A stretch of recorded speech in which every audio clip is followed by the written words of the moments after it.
School का time ध्यान होना चाहिए आप लोगों को, स्कूल की यूनिफॉर्म ध्यान होना चाहिए। बच्चा आपके घर से आ रहा है, उसके बाद प्रॉपर उसका ब्रेकफास्ट होना चाहिए, वाटर बोतल होना चाहिए। पानी की कमी नहीं हमारे स्कूल में, फिर भी कभी ऐसा है बच्चे को इमरजेंसी प्यास लगने पास बोतल तो पी सकता है। और बच्चे ध्यान रखें तो नए आए हुए अपना बैग जो है टाइम टेबल मुताबिक पूरे एक पीरियड के हिसाब से लेकर आएंगे, नोटबुक लाएंगे, रोज चेक होगी आपकी। ध्यान रखने मेरे बच्चे, प्यारे बच्चों, रोज आपके बैग चेक होंगे, मोबाइल नहीं लाएंगे, ब्रेकफास्ट, वाटर बोतल, बुक्स, ज्योमेट्री बॉक्स में एसेसरी होती है आपका, रबर है, स्केल है, जो भी है वो होना चाहिए। ठीक ढंग से मन को पॉजिटिव सोच लेकर स्कूल में आना है। और समय का प्लीज पेरेंट ध्यान रखिए। आज मैं क्लियरली यहाँ से इस मंच के माध्यम से आपको बताना चाह रहा हूँ कि टाइम का ध्यान रखिएगा, कोई एक्सक्यूज नहीं।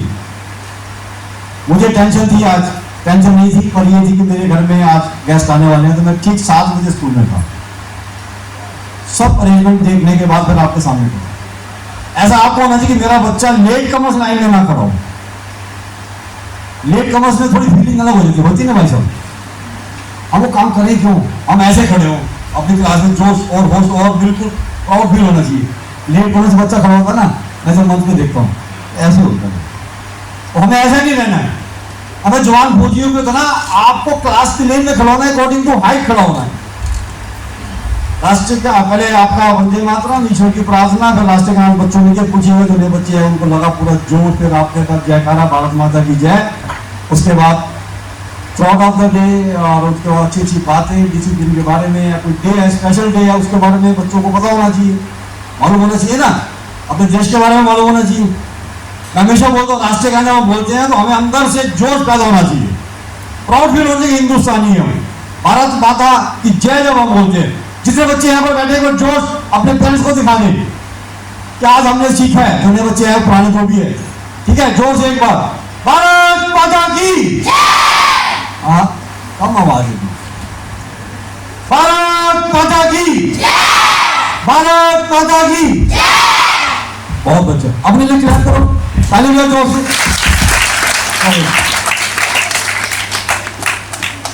मेरे बीच मेरे साथी लेक्चरर श्रीकांत जी बलियान साहब, ये बहुत साइंस के लेक्चरर है, बहुत लाइफ का एक्सपीरियंस है, तो ये भी आपको एड्रेस करेंगे और स्कूल की एक पीपीटी जो चलेगी उसके बारे में बताएंगे।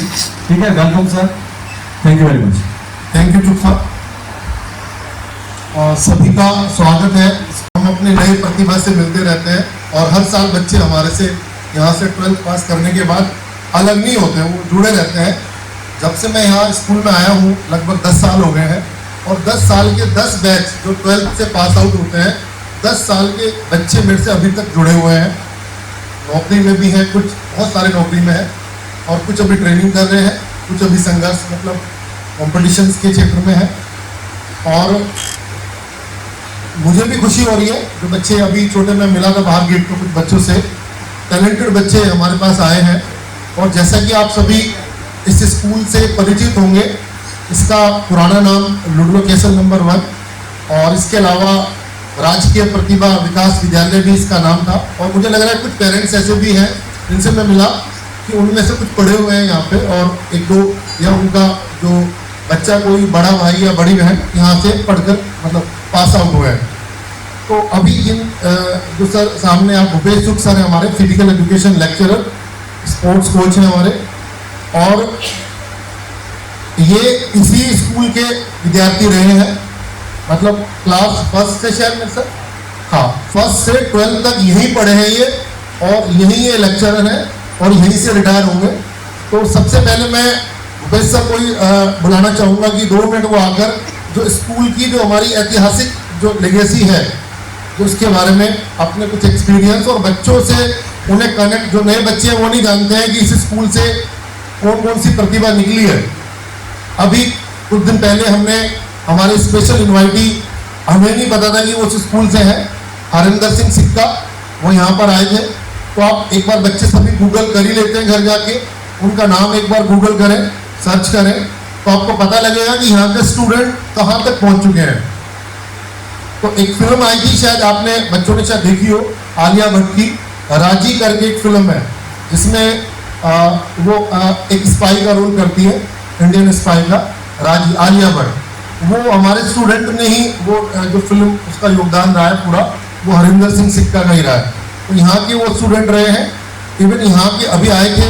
तो हमारे बच्चों को जो एनसीसी में जो हमारे बच्चे हैं उनको मतलब आगे जाने के लिए आर्मी या नेवी में वो सपोर्ट कर रहे हैं, और भी सपोर्ट कर रहे हैं, तो यहाँ के स्टूडेंट्स हैं। तो मैं सबसे पहले भूपेश सर को इन्वाइट करूँगा कि इस स्कूल की जो हमारी एक संस्कृति है, जो हमारे यहाँ के जो डिसिप्लिन रूल्स हैं, या जो आपको और हमको लेके चल रहे हैं साथ में, वो संक्षिप्त में बताएं Bhupesh sir. Thank you Shrikant sir. थोड़ा सा तो मैंने आपको अपनी इंट्रोडक्शन दे दी है। भूपेश चुप मेरा नाम है, और मैं 12 साल, वो 36 साल, ये कितने साल हो गए सर? कितने हो गए दोस्त? हो गए कि नहीं? मेरे से ज़्यादा इस स्कूल को, इस आंगन को, इस प्रांगण को, है ना, वो जानते हैं। और एक शख्स है मेरे बीच में और भी, वो तो कलाकार और बहुत अच्छा एक मेरा साथी, मेरा बच्चा, मेरा दोस्त, और अभी आज वो लेक्चरर है हमारे स्कूल में। इतना ये जो नए बच्चे हैं उनको मैं बताना चाहूँगा, देखो आज जो कंधे से कंधा मिलाकर मेरे साथ खड़े हुए हैं, और मुझे बहुत प्राउड फील होता है। डॉक्टर सुमित चिल्लर, प्लीज आपको मैं मंच में बुलाना चाहूंगा सर, प्लीज। सभी बच्चे जोरदार तालियां बजाएं, जोरदार तालियां बजाएं सभी, क्योंकि ये मौका तालियां बजती रहेगी जब तक सर मंच में नहीं आएंगे। कोई शब्द नहीं है मेरे पास सर के बारे में। ये लेक्चरर है, लेक्चरर केमिस्ट्री हमारे स्कूल में, डॉक्टर सुमित चिल्लर। प्यारे बच्चों, क्लास छठी कहाँ है? हाथ ऊपर करो। सर भी यही के स्टूडेंट हैं, ठीक है, देख लीजिए। और आज आपके सामने इधर आओ ना सर, बीच में आओ, ताली बजाओ जोरदार ताली।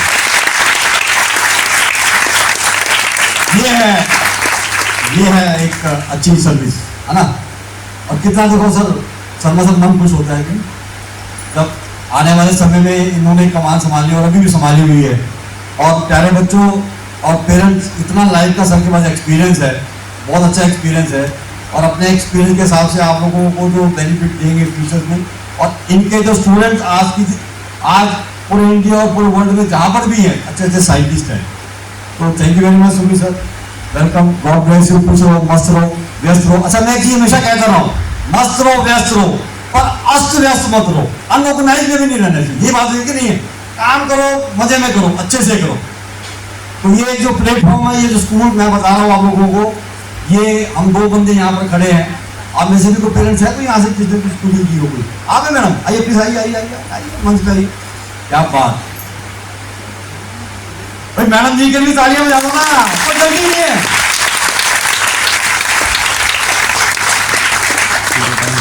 आपकी ये हल्की सी मुस्कान बता रही है कि आपने मतलब इनको अप्रिशिएट किया। आइए मैडम, नमस्कार।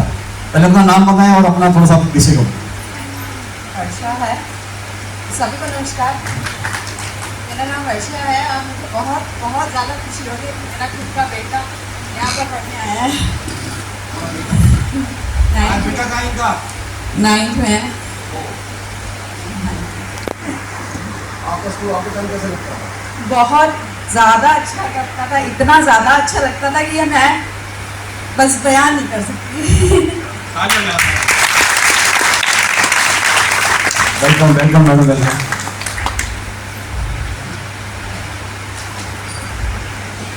सभी को नमस्कार, और सर्वप्रथम धन्यवाद भूपेश सर का, श्रीकांत सर का, और आप सभी लोगों का इस विद्यालय परिवार से जुड़ने के लिए, हम लोगों के अंदर यकीन रखने के लिए, अपने सपनों को नई उड़ान देने के लिए, इस मंच को चुनने के लिए आप सभी लोगों का बहुत बहुत धन्यवाद।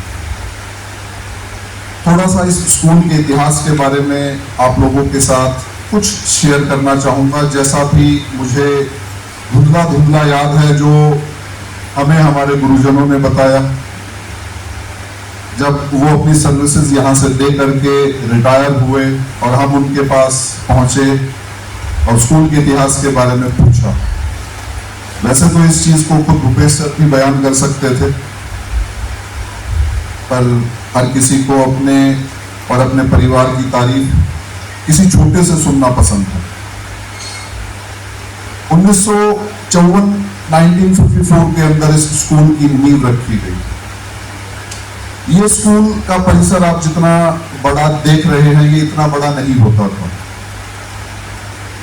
ये करीब करीब इसका 4 गुना बड़ा होता था। अंग्रेजों के जमाने में यहाँ पर एक किले टाइप स्ट्रक्चर हुआ करता था, जो कि पक्की दीवारों से बना हुआ था, पत्थरों से बना हुआ था।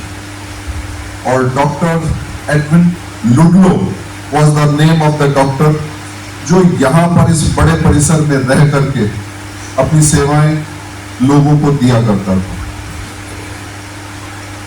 उनके नाम के ऊपर इस स्कूल की शुरुआत हुई और लक्ष्य सिर्फ एक था।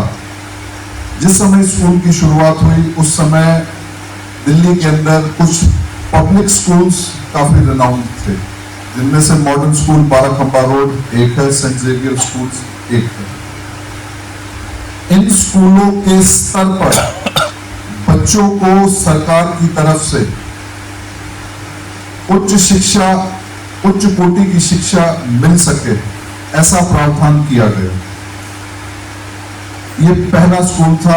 तब तक नंबर 1, नंबर 2, नंबर 3, नंबर 4 जैसी कोई चीज इसके साथ नहीं जुड़ी हुई थी। इसका नाम government model senior secondary school Ludlow castle Rajniwas Marg हुआ करता था। शायद राजनिवास मार्ग बाद में जुड़ा हो। अगर कोई सूचना ऐसी हो, मैंने पहले ही कहा कि कुछ धुंधली यादें हैं। जब इस स्कूल ने इन बड़े बड़े स्कूलों को टक्कर देनी शुरू करी, टक्कर देने से मतलब है कि यहाँ के बच्चे भी ठीक उसी स्तर के ऊपर अपनी परफॉर्मेंस देने लगे, प्रदर्शन करने लगे जिस स्तर के ऊपर मॉडर्न स्कूल और सेंट जेवियर स्कूल के बच्चे किया करते थे। तो इस स्कूल की ख्याति फैलने लगी और उस फैलती हुई ख्याति को देखते हुए बच्चों ने यहाँ पर ज्यादा संख्या में एडमिशन लेने की इच्छा जताई। सरकार ने इसको पहचाना और उसके बाद इस स्कूल का विभाजन नंबर 1 और नंबर 2 की फॉर्म के अंदर हुआ और पहली बार एक दीवार खींची कि ये परिसर इधर रह गया और दूसरा परिसर दूसरी तरफ चला गया। और समय समय पर साथ के साथ इस स्कूल का कुछ हिस्सा गुजराती स्कूल के अंदर और पीछे शाह ऑडिटोरियम उधर चला गया। दोनों स्कूलों ने अच्छा काम किया और नतीजे के तौर के ऊपर सरकार ने लुडलो कैसल नंबर 3 और नंबर 4 बनाने का फैसला किया। जिस समय सर यहाँ पर पढ़ते थे और मैं यहाँ पर पढ़ता था, इन 4 स्कूलों का पेपर दिल्ली के बचे हुए सरकारी स्कूलों से अलग सेट किया जाता था और इन 4 स्कूलों का पेपर ये 4 स्कूल आपस में ही चेक करते थे, बाहर कहीं पर नहीं भेजा जाता था। 9th क्लास अगर नंबर 1 स्कूल में पेपर हुआ तो हो सकता है नंबर 4 में चेक हो रहा हो, नंबर 4 के पेपर नंबर 2 में, नंबर 3 के नंबर 1 में, इस तरीके से।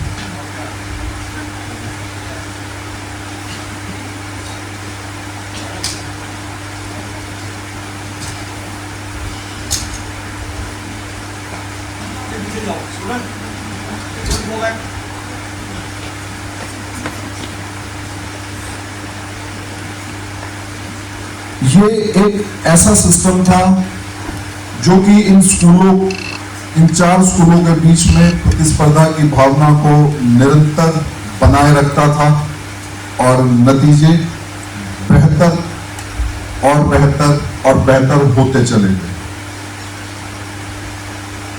हिंदुस्तान के अंदर, विश्व के अंदर बड़ी बड़ी कंपनीज, बड़े बड़े इंस्टीट्यूशन, हर जगह पर आप लोगों को इस स्कूल की मोहर किसी ना किसी रूप के अंदर, स्कूल के अंदर एक बायोलॉजी के टीचर हुआ करते थे श्री RS यादव सर। सन 2000 के अंदर उन्होंने, जब मैं 11वीं क्लास में था, तो एक स्टेटमेंट कही थी कि हिंदुस्तान के हर बड़े हॉस्पिटल में जो शहर है वहां पर उनका पढ़ाया हुआ बच्चा डॉक्टर बने। जब वो बायोलॉजी पढ़ाते थे तो ऐसा कभी महसूस नहीं होता था कि हम Am I audible till last? Yes. तो कभी ऐसा नहीं होता था कि बच्चा बोर हो। चित्रकारी बोर्ड के ऊपर करते रहते थे, हर एक छोटी से छोटी चीज का विवरण वो देते रहते थे और बच्चे उस चीज को शांति से अपनी नोटबुक के अंदर लिखते हुए चले जाते थे। उनकी जीवन का एक छोटा सा किस्सा सुनाऊंगा और फिर उसके बाद ये माइक मैं भूपेश सर को हैंड ओवर करूंगा। उनकी स्पाइन की सर्जरी थी सन 2012 के अंदर। उनका पढ़ाया हुआ एक बच्चा डॉक्टर अग्रवाल यूएसए के अंदर टॉप कार्डियोलॉजिस्ट की कैटेगरी के अंदर वो पर्सन था। कहीं से उसको ये पता चला कि सर की स्पाइन की सर्जरी है दिल्ली के मैक्स हॉस्पिटल में। आज उसको पता चला 2 दिन के बाद सर की सर्जरी है। वो बच्चा बिजनेस क्लास की फ्लाइट पकड़ करके, पहली अवेलेबल फ्लाइट पकड़ करके सर की सर्जरी में शामिल होने के लिए गया था।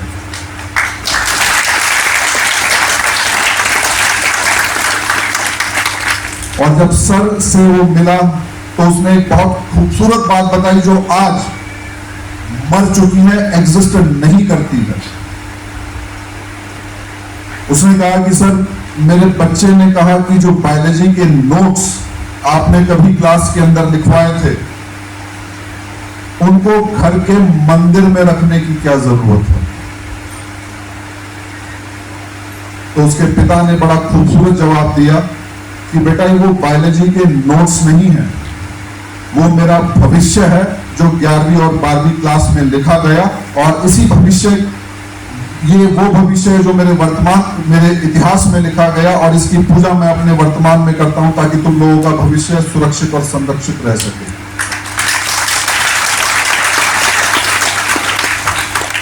क्लास के अंदर लिखे गए रजिस्टर के अंदर नीले पेन से, लाल पेन से, हरे पेन से कुछ नोट्स, वो उनकी पूजा आज भी करता है। ये हो सकता है कि बहुत सुनने में अच्छा लगे या एक साधारण सी बात लगे, बट अगर इसको मान के जी के देखने की कोशिश करोगे तो ये अपने आप में एक बहुत बड़ा पुरस्कार है उस टीचर के लिए जो शायद भूल चुका था कि ऐसा भी कोई बच्चा रहा हो।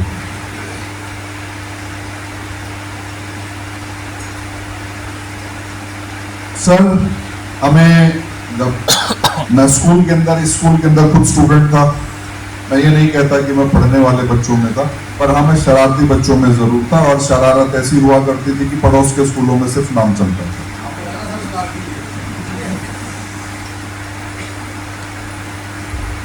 सर ने कई बार हमें दीवार कूद करके भागते हुए देखा भी, पकड़ा भी, हाथ कभी नहीं उठाया पर जबान से कसर भी नहीं छोड़ी। जो काम हाथों को करना चाहिए सर की जबान कर देती थी, बस उतना ही काफी था। खिलाने के लिए लेके जाते थे, भूखमरी भी कराते थे हमसे। कई ऐसी बेहतरीन सुंदर घटनाएं हैं जब कभी क्लास के अंदर इंटरेक्शन होगा और बच्चे, मेरे जो स्टूडेंट्स हैं वो बोर फील करेंगे, तो ऐसे ही कुछ खूबसूरत कहानियां और किस्से उन लोगों को सुनाऊंगा। तो इसी चीज के साथ एक बार फिर से आप सब लोगों का स्वागत है।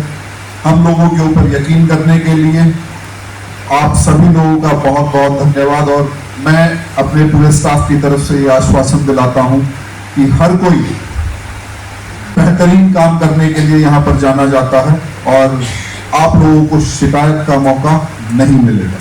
धन्यवाद।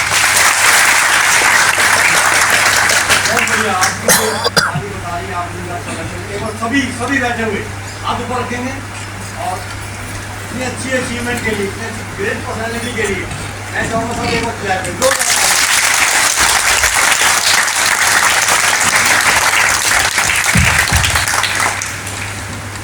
धन्यवाद डॉक्टर साहब। तो आप बात कर रहे थे डॉक्टर सुमित चिल्लर से, जो यहीं के स्टूडेंट रहे हैं। उसके बाद भाभा एटॉमिक रिसर्च सेंटर, आपने नाम सुना होगा, वहाँ से डॉक्टरेट है, PhD की हुई है उन्होंने, साइंटिस्ट रहे हैं। और उसके बाद उन्होंने अपने स्कूल में ही आकर बच्चों को पढ़ाने का फैसला लिया है।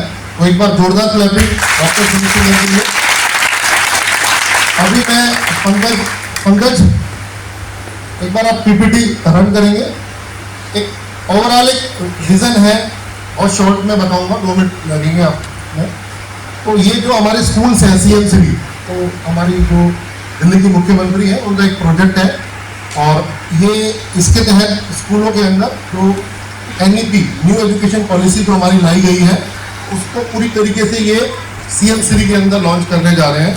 तो जितने भी सब्जेक्ट, जितने भी हमारे प्रोजेक्ट बच्चे करेंगे, वो न्यू एजुकेशन पॉलिसी के तहत होगा।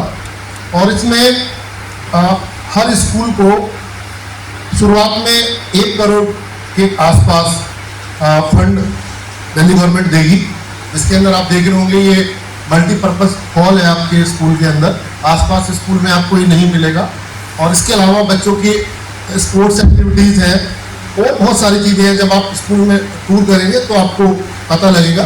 केमिस्ट्री लैब, बायो लैब, सबका एडवांसमेंट कर रहे हैं। इसके अलावा बच्चों के बैठने की जो डेस्क होती है उनको भी रिप्लेस कर दिया गया है, वो भी मॉडर्न तरीके की भेजी जा रही है छोटे बच्चों के लिए। अभी 6 वालों के लिए अभी तो सेटिंग ही कर रहे हैं हम लोग, कल कर रहे थे स्कूल के अंदर। इसके अलावा नेक्स्ट पंकज, विजन क्या है आपका कि जो पहले क्या तरीका रहता था कि बच्चों को रट रहे हैं बच्चे या गवर्नमेंट जॉब की तरफ जा रहे हैं या सब्जेक्ट पे ही फोकस है। अभी जो हमारा फोकस है वो स्किल ओरिएंटेड है। मतलब बच्चा यहाँ से, आपका बच्चा एक स्किल सीख के जरूर जाएगा, ये फोकस है मेन। नेक्स्ट पंकज। अच्छा, बच्चों के अंदर रचनात्मकता और कॉन्फिडेंस, ये हमारा मकसद है। हम जो बच्चों से यहाँ पर इंटरेक्शन करते हैं, जैसे आप घर पे करते हैं, ऐसे हम यहाँ कर रहे हैं, तो इतना अंतर बच्चों को नज़र नहीं आएगा। दूसरा घर बच्चों का ये स्कूल रहेगा। तो हमारा मकसद है कि बच्चे अलग अलग प्रोजेक्ट, जैसे नुक्कड़ नाटक हो गया या प्ले एक्टिविटी होगी, तो यहाँ एक्सपोजर बच्चों को मिलता है।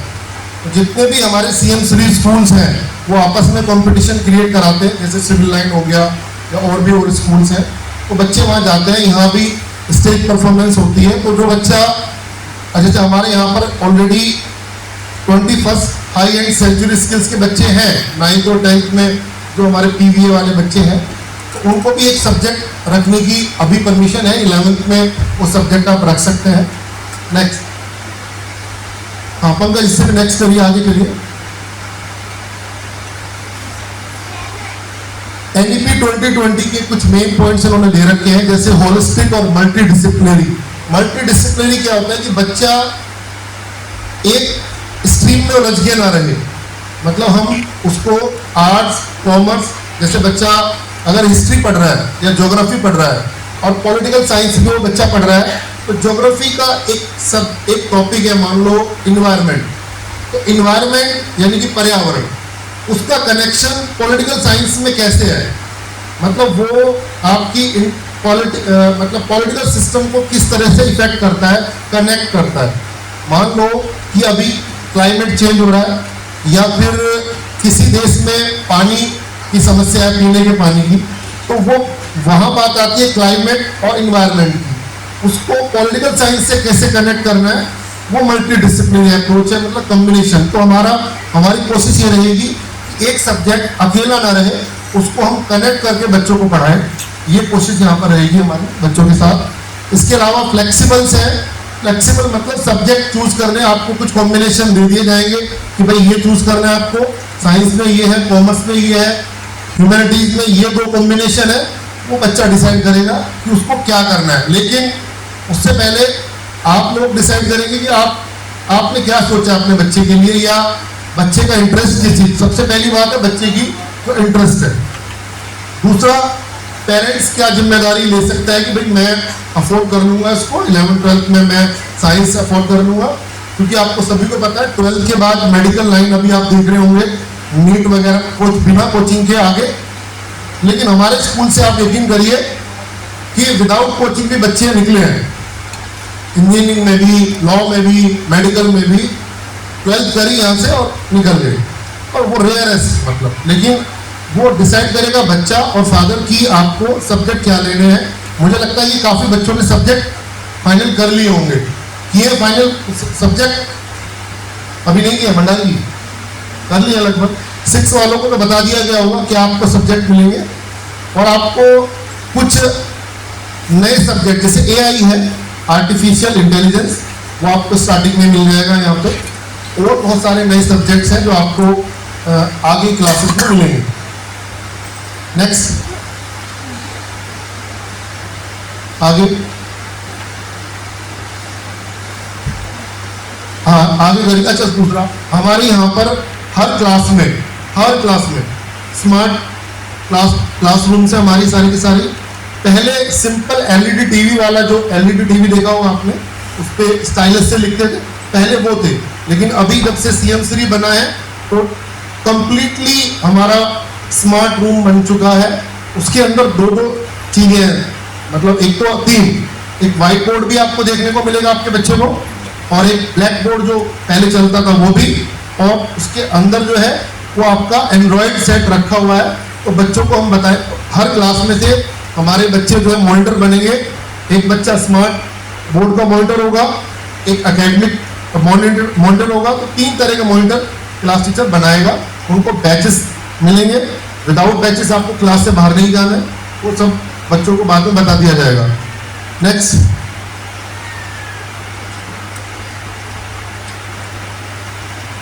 हाँ, राष्ट्रनीति का एक प्रोजेक्ट है दिल्ली सरकार का जो हमारे स्कूल में चल रहा है। उसमें 7 अलग अलग तरह की कमेटीज हैं, जैसे विरासत कमेटी, साहित्य कमेटी। जैसे साहित्य कमेटी हम उठा लेते हैं तो बच्चों को उसमें अलग अलग कमेटी में रखा जाता है। अगर कोई बच्चा लिखने में अच्छा है, ड्राफ्टिंग अच्छी करता है, अपनी वो पर्सनल डायरी मेंटेन कर रहा है, लिखने का शौक है उसको, तो वो साहित्य कमेटी में आ सकता है। तो अलग अलग कमेटीज है, जैसे नीति कमेटी होगी, या प्रहरी मतलब जैसे NCC बच्चे होते हैं, या जो डिसिप्लिन वगैरह देखते हैं बच्चे, वो उस कमेटी में आ सकते हैं। तो इन कमेटी का मकसद क्या है कि बच्चे के अंदर जो एबिलिटी है, जो कैपेसिटी है, जो स्किल छुपी हुई है, वो उसके निकल जाए। हमें भी नहीं पता होता है बच्चा क्या कर सकता है, और एक दिन देखते हैं अरे भाई तो पता ही नहीं था कि ये छुपा रुस्तम निकलेगा। इतने अच्छे अच्छे बच्चे भी हैं जो आपको अपनी जो घर भी नहीं बता पाते वो मम्मी पापा को। तो वो क्या है कि जो आपका पीयर ग्रुप है, जो उनका सेम ग्रुप के बच्चे हैं, उसमें वो एक्टिविटी करते हैं, और वहाँ से हम उनको मौका देते हैं स्टेज पे आने का। नेक्स्ट चलिए पंकज, नेक्स्ट। अच्छा, स्कूल की टाइमिंग थोड़ी यहाँ पर गलत लिखी हुई है, इसको 8 से 2 आप नोट करिएगा।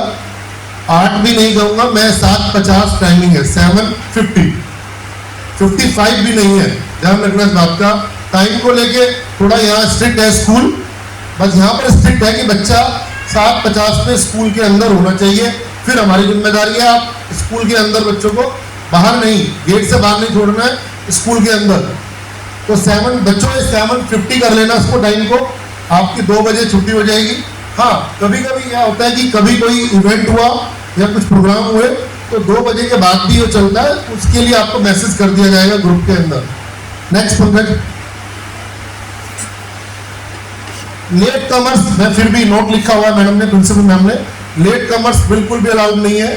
तो थोड़ा कोशिश करें कि जो दूर से पेरेंट्स आ रहे हैं, बच्चे आ रहे हैं, हम समझते हैं कि आप दूर से भी एडमिशन लिया है, तो कोशिश करें कि पहले बच्चा उठ जाए और जल्दी आ जाए टाइम पे।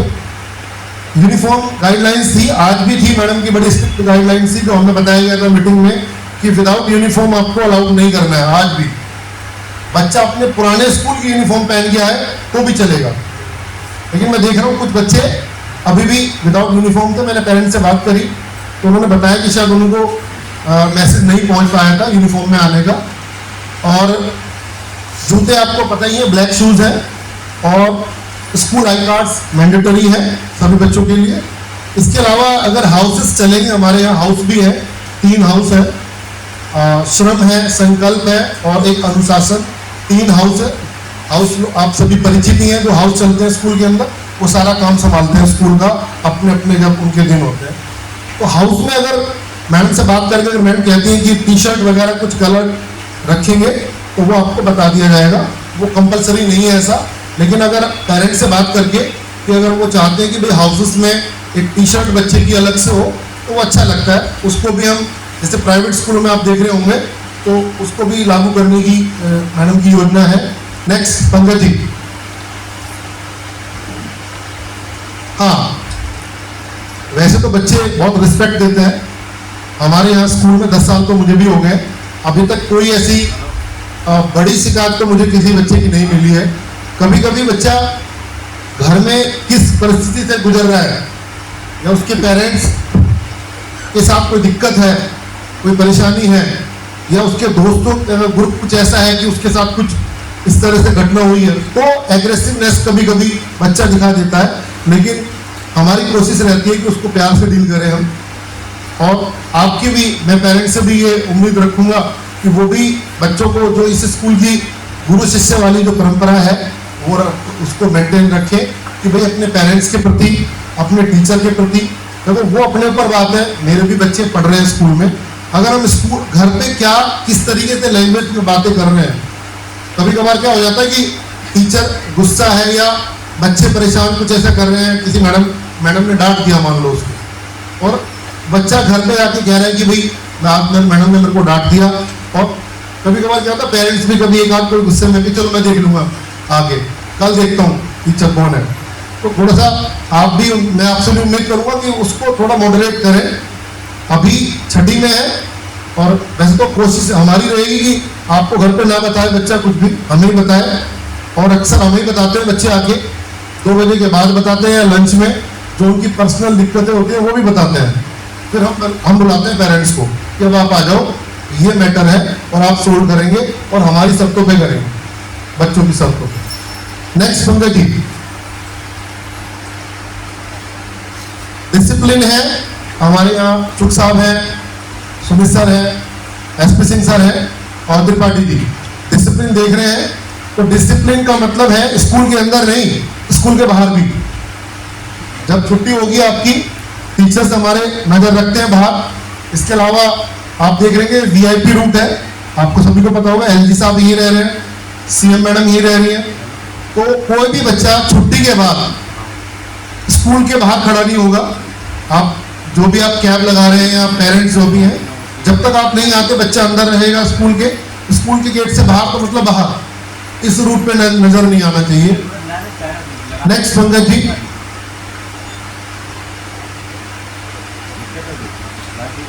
Next, thank you. ये बहुत एक शॉर्ट नोट था, प्रिंसिपल मैम आज कहीं बहुत ज्यादा उनको अर्जेंट काम था तो पूरा नहीं हो जाता है। साइंस में भी एक स्किल की सब्जेक्ट की प्रॉब्लम आ रही है, क्योंकि सरकार मल्टी डिसिप्लिनरी पढ़ाना चाह रही है कि साइंस और कोई ना कोई टेक्निकल स्किल बच्चा सीखे कि वह आगे साथ में सब्जेक्ट के रूप में काम कर पाए। तो इसके सबसे बेस्ट रिसोर्स आपके पास क्लास टीचर्स हैं, जैसे गाइड करें, जैसे बात करें उनके माध्यम, क्योंकि बार बार आपको नहीं बुलाया जा सकता और नहीं बार बार आपसे बात की जा सकती है। कोई कंफ्यूजन है, क्लास का व्हाट्सएप ग्रुप देखिए और टीचर से कम्युनिकेट करिए। कोई दिक्कत है आप उस पर लिख सकते हैं। एक दिक्कत और आती है, बहुत ज़्यादा फ़ोन करने से कोई फायदा नहीं होता। कई बार टीचर अपने इधर उधर व्यस्त होते हैं और टाइम में भी आप फ़ोन करते हैं, नहीं पिक कर पाते हैं। आप मैसेज ड्रॉप करना सीखिए, टीचर उसका जवाब जरूर देता है, जब भी देखता है, जब भी फ्री होता है। क्लास ग्रुप में आपका मैसेज पड़ा है, बच्चे को हम जानते ही हैं, हम उसका रिस्पांस जरूर करते हैं। कई बार होता है आप फ़ोन किए, हम किसी मीटिंग में हैं, क्लास में हैं, कहीं और हैं, हम आपका फ़ोन नहीं पिक कर पाते, फिर आपकी बात हम सुन नहीं पाए, आप फिर किसी और को करेंगे, किसी और को करेंगे। तो सबसे अच्छा है कि आप एक मैसेज ड्रॉप कर दीजिए कि सर मेरा बच्चा इस क्लास में है, ऐसे ऐसे है और ये प्रॉब्लम है, इसको प्लीज देखिए, तो उसका जवाब आपको जरूर मिल जाएगा। हाँ, थोड़ा लेट हो सकता है, जब वो फ्री होगा देख लेगा। जनरली शिकायत आती है सर हम तो कई टीचर को फ़ोन कर लिया, टीचर्स ने फ़ोन नहीं पिक किया। टीचर्स के पास कई बार फ़ोन नहीं होता या कहीं ऐसी जगह पे होता है कि आपका फ़ोन, फिर उसके बाद वो भूल जाता है। समय दे ही रहे हैं। दूसरी चीज़, जो बच्चे बाहर पहली बार दूर से निकले हैं, कुछ दिन तक उन्हें ले जाने की कोशिश करिए कि एक बार सिस्टम को समझ जाए। बहुत से बच्चे ऐसे हैं जो पहली बार ट्रेवल करेंगे, दिल्ली का माहौल देख रहे हैं, तो थोड़ा सा उनके साथ 2-3 दिन 4 दिन आने जाने का प्रयास करिए और स्मार्टफोन नहीं दीजिए, किसी भी सूरत में नहीं दीजिए। बहुत एक्स्ट्राऑर्डिनरी कंडीशन हो, इंस्टॉलमेंट से बात करके अलाउ हो तो कीपैड फोन, कभी कभी जब फंक्शन वगैरह हो तो स्मार्टफोन इन्हें अलाउड नहीं है और बाकी फोन क्लास तक जाना कोई भी अलाउड नहीं है, तो इसका ध्यान रखिएगा। और कोई प्रॉब्लम हो तो आप क्लास ग्रुप में बात कर लीजिएगा, ठीक है। और कोई दिक्कत और किसी की कोई क्वेरी रह गई है, कोई प्रॉब्लम रह गई है आने जाने, एडमिशन, यूनिफॉर्म? यस सर, बोलिए। एक मिनट बोलूँ। हाँ सर, जो बच्चे दूर से आते हैं उनके लिए क्या फोन अलाउ होता है फॉर सिक्योरिटी पर? नहीं सर, फोन अलाउड नहीं है, क्योंकि 12वीं तक स्कूल में फोन अलाउड नहीं है। दूर से आ रहे हैं इसलिए करें 2-4 दिन। कहाँ रहते हैं आप? भजनपुरा। भजनपुरा कौन सा दूर है? वहां से तो बच्चे दौड़ के इस स्कूल में आए हैं। बैठिए, कहानी बता रहे। इस स्कूल में सात गार्डन से एक बच्चा सुबह सुबह दौड़ के स्कूल आता है। आज वो IAS है, वो इसीलिए आता है, कन्वेंस की तो बात थोड़ी, आप भजनपुरा की बात कर रहे हैं, कि उसकी फिटनेस भी बनी रहे और वो टाइम से स्कूल पहुंच पाए। अभी कुछ दिन पहले वो LD के सेक्रेटरी थे यहाँ पे, तो यहाँ भजनपुरा बहुत दूर नहीं है, भजनपुरा से तो प्रॉपर कन्वेंस है। बहुत दूर हुआ नजफगढ़, तुलोपुरी, मंगोलपुरी, ज्वालापुरी, इतने दूर से बच्चे आते हैं। वो मेट्रो के अलावा, बस के अलावा कोई कन्वेंस, भजनपुरा से तो इतनी कन्वेंस है कि किसी फोन की जरूरत नहीं है। 1-2 दिन आपको थोड़ा सा बस आना पड़ेगा और कुछ नहीं करना है। और आधे बच्चे जो यहाँ बैठे होंगे ना, या तो बुराड़ी के होंगे या तो भजनपुरा, जमुना विहार, करावल नगर के होंगे। उसके बाद जो बच गए मलकागंज या आसपास के होंगे। दूर वाले कम हैं, इसलिए बुराड़ी पिछले 2 साल से ढेर सारी बसें आ रही हैं। आप किसी न किसी बस वाले से बात करिए। अब भजनपुरा, जमुना विहार का तो ये वंशानुगत स्कूल हैं चारों, जहाँ पे माँ बाप भी पढ़े, भाई बहन भी पढ़े। कम से कम 25 साल से मैं भी देख रहा हूँ और इन तीनों स्कूलों में रहा हूँ। हर स्कूल में आधे बच्चे जमुना पार के ही होते थे। अब जब से ये प्रतिभा हुए, इंट्रेंस शुरू हुआ तो थोड़ा सा कम हुआ है, लेकिन आज भी बच्चे ज्यादा हैं उधर के, कन्वेंस भी बहुत ज्यादा है, इसलिए वहाँ कोई दिक्कत नहीं है। बस ये शुरू में ध्यान रखना है, 2-4-5 दिन, उसके बाद आपको कोई जरूरत नहीं पड़ेगी। फोन से बचिए, कितनी भी प्रॉब्लम हो आप ग्रुप पे लीजिए, बच्चे के हाथ में फोन नहीं दीजिए, टाइम से भेजिए। बाकी सब प्रॉब्लम 6 साल बाद, 4 साल बाद, 5 साल बाद जब भी बच्चा आपके हाथ में मिलेगा तो दिखेगा कि कैसा है। अगर आपने छेड़ने नहीं दिया, उस दही को जमने नहीं दिया, बार बार देख रहे हैं कि दही हिल रही है कि नहीं, कभी नहीं जमेगी। भाई आपने दही में जामुन डाल दिया और 1 घंटे बाद जाके देख रहे हैं, देखिए जमा है कि नहीं, वो 4 दिन में भी नहीं जमेगा। तो अगर बार बार आपने बच्चे और टीचर को छेड़ा तो 6 साल में भी वो दही बनके तैयार नहीं होगी। तो उस दही को बनाने दीजिए, हमें छोड़ दिया है, अब वो हमारा काम है कि उसको कैसे डेवलप करते हैं। बहुत एक्सट्रीम कंडीशन होती है तो हम खुद आपसे बात करते हैं, काउंसलर बुलाते हैं कि ये बच्चा लग रहा है, ना आपको बता रहा है ना हमें बता रहा है, कहीं ना कहीं कुछ गड़बड़ हो रहा है। नहीं पढ़ेगा वहां तक तो बर्दाश्त है, लेकिन पढ़ने के ना भी पढ़े और कुछ और जगह डायरेक्शन में जा रहा है, तब हम खुद ही आपसे बात करते हैं, बार बार बुलाते हैं, आ जाइए काउंसलर से बात करिए, दिक्कत नहीं। जब वो एकदम दिखेगा ना कि अब ये नहीं हो रहा है, समझ रहा है, तो हम खुद आपसे बात करेंगे। लेकिन बार बार आप अगर छेड़ेंगे तब वो मामला खराब हो जाएगा। तो मेरी ये आपसे एक गुजारिश है, इन सब बातों का ध्यान रखिएगा। कोई छोटी मोटी दिक्कत है तो क्लास टीचर से संपर्क करिए, व्हाट्सएप पर करिए। धन्यवाद, आपका दिन मंगलमय हो।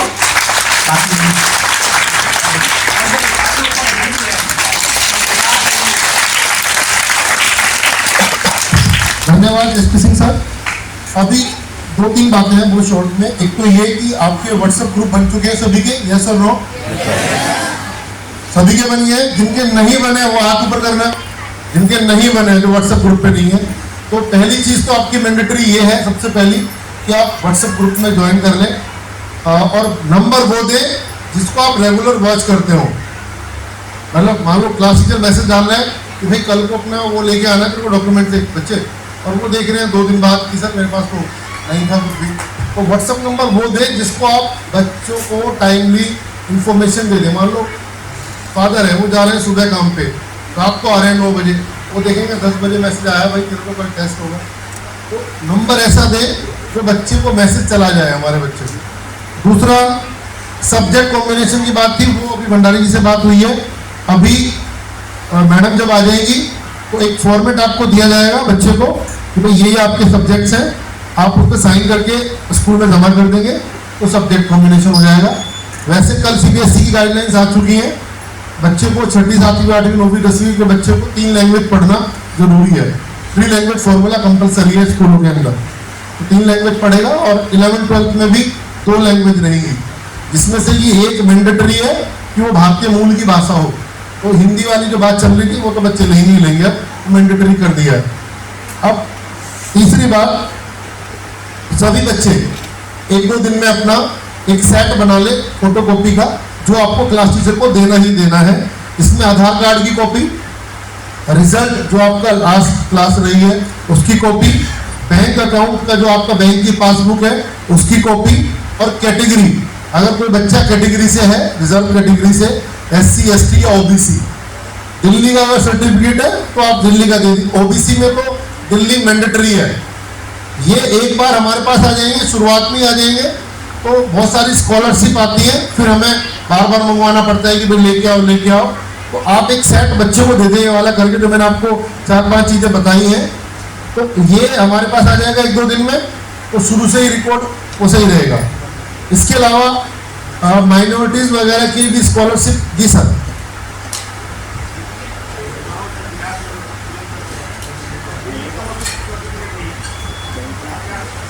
जी जी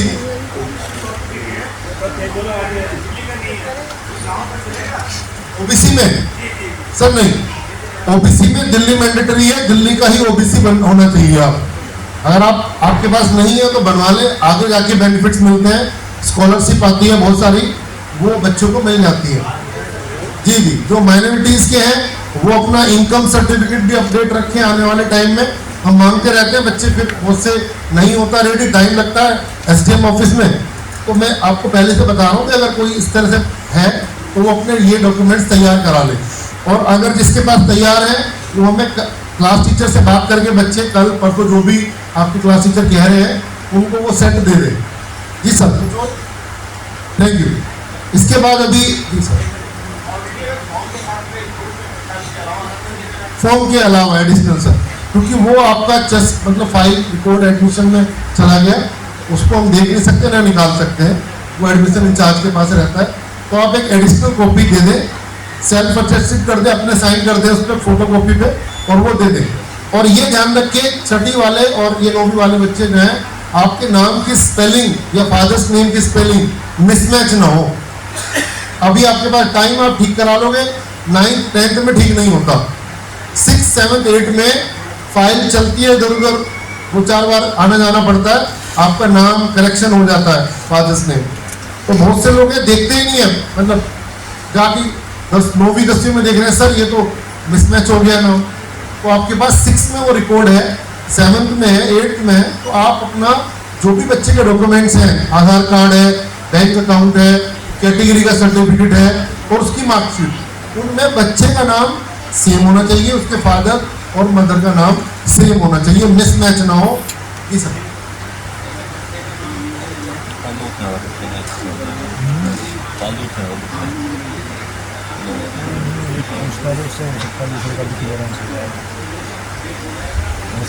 सिक्स क्लास है ना, हाँ, अगर आपने वो प्रोसीजर क्विकली स्कूल में किया हुआ है तो वो आप दे देंगे डॉक्यूमेंट्स एडमिशन इंचार्ज को और प्रिंसिपल मैम को, तो वो आपका करेक्शन हो जाएगा। 6ठी वालों बच्चों के पास मौका है अभी, तो वो करा सकते हैं, अभी अपने चेक कर ले जाके कहीं गड़बड़ ना हो, और क्लास टीचर को बता दें, उनको ट्रस्ट में ले लें कि सर ये है मेरे साथ, मैं करा लूँगा, इस साल करा लूँगा, 6 महीने में करा लूँगा, तो उनको बता दें सच्चाई कि भाई क्या है। ठीक है, आपका बहुत बहुत धन्यवाद। अभी मैं भूपेश सर को माइक दूंगा कि समापन करें। बच्चे यहीं रहेंगे, अभी क्लासेस में नहीं जाएंगे। पेरेंट्स जैसे ही समापन होता है आप घर जा सकते हैं, बच्चे आज स्कूल अटेंड करेंगे और 2 बजे इनकी छुट्टी होगी और ये वाला गेट ओपन होगा। थैंक यू सर के लिए तालियां बजा दो, जोर से तालियां बजा दो। आप ठीक है, ठीक है, आप ये बड़ी अच्छी एक्सरसाइज है, ध्यान नहीं है भी है ना, जान है तो बोल दो, जान है तो ध्यान है, जो फिट है वो हिट है, जो हिट है वो फिट है कि नहीं। अब मैं आपको बता दूं, पढ़ाई के साथ साथ हमारे यहाँ जो स्कूल में कल्चरल एक्टिविटीज होती हैं, एनुअल डे होगा, स्पोर्ट्स डे होगा, बच्चे बहुत अच्छे से, बच्चों के साथ टीचर्स भी, आप लोगों ने भी अपने स्कूल के टाइम में पार्टिसिपेट किया होगा, है कि नहीं? मैं अपने स्कूल मैडम से रिक्वेस्ट करूंगा इस बार के पेरेंट्स की भी एक मीट करवाई है। पार्टिसिपेट करोगे आप लोग? भाग लोगे, हिस्सा लोगे? हैं? पेरेंट्स का कंपटीशन होना चाहिए कि नहीं होना चाहिए? त्रिपाठी सर कोशिश करेंगे कि पेरेंट्स का भी कंपटीशन करवाएं, है कि नहीं? चलो बहुत अच्छा लगा, क्योंकि हमारे यहाँ जो स्पोर्ट के कंपटीशन होते हैं ना, पहले बच्चा जब वो जाएगा इंटर स्कूल कंपटीशन पार्टिसिपेट करेगा, इंटर स्कूल के बाद उसकी सिलेक्शन होगी वो दिल्ली स्टेट जाएगा, और दिल्ली स्टेट के बाद फिर नेशनल गेम्स में जाएगा, राष्ट्रीय खेलों में, और वहाँ से जो इंटरनेशनल जो स्टेप्स मैं आपको बताऊँ, बच्चों को मोटिवेट कीजिए, पढ़ाई का ध्यान रखें, खेल का ध्यान रखें, उनका सर्कल का ध्यान रखें। मैं लास्ट में जाते एक बात बोल रहा हूँ, सर्कल का समझिए, उनके फ्रेंड सर्कल का। यहाँ से जाने के बाद आपके पास है बच्चा, थोड़ा सा वॉच करें, क्या मूवमेंट कर रहा है, कहाँ पर जा रहा है, क्या खा रहा है, क्या पी रहा है, अच्छी डाइट दीजिए ना, बैलेंस डाइट दीजिए। कोरोना ने देखिए मैडम 2 चीजें सिखाई थी जो कोरोना आया था, जिसके पास बैलेंस डाइट की सेंस है और जो फिजिकल फिट है, समझ में आ गया? जब उसने लंग्स पे अटैक किया, आपको मालूम है सेकेंड वेव में कितना कुछ ऊपर नीचे हुआ। तो बैलेंस डाइट का ध्यान रखें। मैं और मेरे साथी बैलेंस डाइट के बच्चों को बताते रहते हैं कि कैसी डाइट होनी चाहिए। बैलेंस का मतलब कितने हमें protein, vitamin, carbohydrate, mineral, zinc वगैरह सब लेना है, ये हम बताएंगे बच्चों को, पानी के इम्पोर्टेंस। साथ साथ फिटनेस के जो हम अभी ट्रेन के अंदर हम करते हैं, थोड़ा वो योग करवाते हैं, व्यायाम करवाते हैं, उसके बाद एक्स्ट्रा क्लासेस में भी उनको हम, मकसद ये है कि बच्चा फिजिकली मेंटली फिट रहे, यही है कि नहीं? बच्चा आपका भी हो, हमारा ही। क्लास 6 के बच्चे जो यहाँ पर आके बैठे हैं आज, अभी जैसे बैठ के वैसे बैठ के, पर मेरे यहाँ पर एक नियम है, जब हम आते हैं तो हम गर्ल सेक्शन, बॉय सेक्शन को, छोटे बड़ों को बिठाते हैं, और बच्चे ध्यान रख लो, बैठने का भी ढंग है। मैं कुछ बच्चों को देख रहा था आज, किसी को समझाया, प्यार से बताया जा रहा है, आगे थोड़ा सा डांट पड़ सकती है, बैठना है ढंग से, ठीक ढंग से, ठीक है? झूला नहीं झूलना है कुर्सी पे। ये आपका अपना है, किसका मैडम? भाई साहब किसका है ये? आपका ही है ना, ये बच्चों का ही है ना ये। चलिए बहुत अच्छा लगा, और मैं स्पेशल थैंक्स करना चाहूंगा सभी पेरेंट्स का, स्कूल मैनेजमेंट की ओर से, प्रिंसिपल मैडम की ओर से, पूरे साथियों की ओर से, जितने भी हो हमारे गुरुजन मेरे साथी है, बच्चों के गुरुजन, उनके लिए भी एक बार ताली बजा दो भाई, वो भी है हमारे लिए, ताली के ऊपर आकर के बजा दो। चाहे वो आपके बीच में बैठे हुए हैं, जैसे मैं स्कूल को एड्रेस कर रहे हैं बच्चे, क्योंकि क्लासेस बोर्ड की चल रही है वहाँ पर, और गेट अभी हमारा ये वाला खुलेगा, ध्यान रखिएगा, सुबह आने के टाइम इस गेट से जाइएगा और इधर से जाइएगा, और जब तक थोड़ा सा रिपेयरिंग वर्क चल रहा है, जब मेन गेट खुल जाएगा तो आप इधर से जाइएगा। और भी कोई समस्या हो, कोई बात हो, अपने क्लास टीचर से संपर्क कर सकते हो, व्हाट्सएप ग्रुप आपके पास है, कोई कहने की बात नहीं। खुश रहो, मस्त रहो, व्यस्त रहो, अस्त व्यस्त नहीं रहना चाहिए, अनऑर्गेनाइज में भी नहीं रहना चाहिए ना। चाय पनीर दाल बनी तो भी अच्छा लगता है, मुंह में पानी आ गया, छोले भटूरे मिल जाएंगे तो लस्सी मिल जाए सुबह सुबह, है कि नहीं पुत्र? क्या ब्रेकफास्ट करके जल्दी बोल, मैंगो शेक भी है, खाली मैंगो शेक, चलो बहुत अच्छा। और जिन्होंने कीमती समय दिया, जिनके ऑफिस का बिजनेस का टाइम हो रहा है, प्लीज एडजस्ट करो अपने आप को, टाइम को, क्योंकि ये भी एक बहुत इंपॉर्टेंट आज का एक चैप्टर था, एक लेसन था। तो मैं मंच पे बैठे त्रिपाठी सर और एसपी सर को भी थैंक्स, जिन्होंने मंच को अच्छे से संभाला। हमारे श्रीकांत भाई साहब चले गए, मेरे जितने साथी यहाँ पर बैठे हुए स्कूल परिवार के, मैडम जी कुछ कहना चाह रही हूँ? अच्छा जी, एक बार मैडम गाल सुनो, मैडम थोड़ी पंजाबी है, पंजाबी समझाएंगे कुछ, क्या तुम कह दो? सारिਆਂ ਨੂੰ नमस्कार, सत श्री अकाल। मैं स्कूल विच पंजाबी दी अध्यापक हाँ, ते मैं जो बोल रही हाँ मैनूं उम्मीद है तुसीं सारे समझ रहे होगे, थोड़ा ऊंची आवाज च, बहुत बढ़िया। मैं आपको ये बताना चाहती हूँ कि स्कूल में बच्चों के लिए 6th, 7th और 8th क्लास के बच्चों के लिए मिड डे मील आता है। खाना जो है वो बहुत अच्छी साफ सुथरी किचन से बन के आता है। तो जो गवर्नमेंट स्कूल के बच्चे हैं उनको तो पहले से ही पता है, प्राइवेट स्कूल के बच्चों को बताना ज़रूरी समझा मैंने। तो अपने बच्चों को टिफ़िन दे के भेजना है। तो बच्चे क्या करते हैं कि नहीं मैं सैंडविच लेके आया हूँ, मैं पास्ता लेके आई हूँ, तो मैं उम्मीद करूँगी कि बच्चे को अच्छा खाना जो है वो खिलाया जाए, दाल चावल रोटी पूरी सब्जी। तो आप पेरेंट्स का सहयोग हमें इसलिए भी चाहिए, क्योंकि प्राइवेट स्कूल के बच्चे ऐसा सोचते हैं कि खाना मैम अच्छा नहीं होता, लेकिन हमारे स्कूल की कमेटी है खाने को टेस्ट करती है, प्रिंसिपल मैम टेस्ट करती हैं, और मैं तो डेली खाती हूँ। तो ये ही बस मैं कहना चाहती हूँ और मैंने उम्मीद है कि तुम ये भी कल वधिया समझ लिया होगा। मैडम खाने की बात सबसे अच्छा समझते हैं बच्चे, बड़े भी समझते हैं ना। जब मैरिज फंक्शन में जाओ ना, किसी को कैरेज उतरनी पड़ती है, कोई ऐसा बताता जो जाके पहले हाथ धोता हो, एक आधा ही होगा, गाड़ी से उतरे पहले देख स्नैक्स का हाँ वो मैडम कहीं आप कहीं दोस्त कहीं है ना, जाके पहले अपना। तो कहने का मतलब ये है बच्चों को ये भी बताया जाता है कि बेटे हेल्थ हाइजीन के जब आप खाना खाते हो ना आप रिसेस में, तो अच्छे से हैंड वॉश करके खाना चाहिए, मालूम होना चाहिए। ये छोटी छोटी बातें जो है। खुश रहो, right, thank you very much. अगर आप लोग कोई और भी बात करना चाहते तो अपने बच्चों ग्रुप के टीचर से बात कीजिएगा। बस बच्चों के लिए एक परिवार है, एक दूसरे का आदान प्रदान जो है, बातचीत से ही बच्चों की लाइफ बनेगी। खुश रहो, मस्त रहो, राइट। कोई बच्चा उठ के नहीं जाएगा, समझा रख लीजिए, ये नहीं कि पेट के साथ उंगली पकड़ के अब आप यही रहेंगे, समझ गए बच्चे? ठीक है जी। कुछ है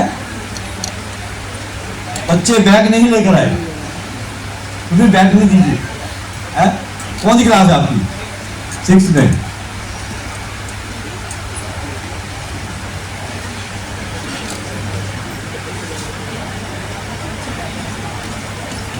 कोई बात नहीं, बैग नहीं ले गए, हम इनको एक्टिविटी करवाएंगे, कुछ भी करवाएंगे, बच्चों को बैठना है ना। प्लीज नहीं ले जाना नहीं है, 2 बजे ही जाएंगे, ठीक है? एक बार अपने लिए तालियां बजा दो, ऊपर हाथ करके बजा दो, जोर से बजा दो, मुझे लगे कि आज आपने इस फैशन मदरसे में पहन दिया। Thank you very much, God bless you. खुश रहो, मस्त रहो ऐसे। सभी पेरेंट्स एक बार खड़े होंगे। पेरेंट्स प्लीज इधर से आप जा सकते हैं।